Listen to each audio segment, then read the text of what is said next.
ராமநாதபுரம் மாவட்டம் சாயல்குடி பேரூராட்சிக்கு உட்பட்ட இருவேலி பகுதியில் இருந்த ஓடை பாசனத்திற்கும் உபரிநீர் கடலுக்கு செல்வதற்கான வடிகாலாகவும் இருந்து வந்தது.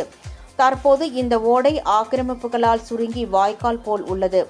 20 ஆண்டுகளுக்கு முன்பு வரை இருவேலி ஓடை ஆக்கிரமிப்பு இன்றி விவசாயம் செழிக்கவும் அதிகப்படியான மழைநீர் கடலில் வடிவதற்கும் பேருதவியாக இருந்து வந்தது.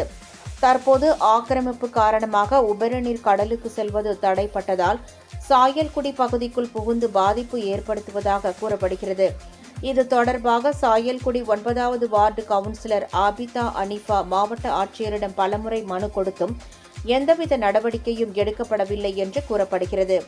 இந்நிலையில் இருவேலி ஓடை ஆக்கிரமிப்புகளை அகற்ற வலியுறுத்தி இருவேலி ஓடையில் ஆபிதா அனிபா அண்ணா குடும்பத்தினருடன் உண்ணாவிரத போராட்டத்தில் ஈடுபட்டார். அவருக்கு ஆதரவு தெரிவித்து சாயல்குடி பேரூராட்சி தலைவர் மாரியப்பனும் கலந்து கொண்டார்.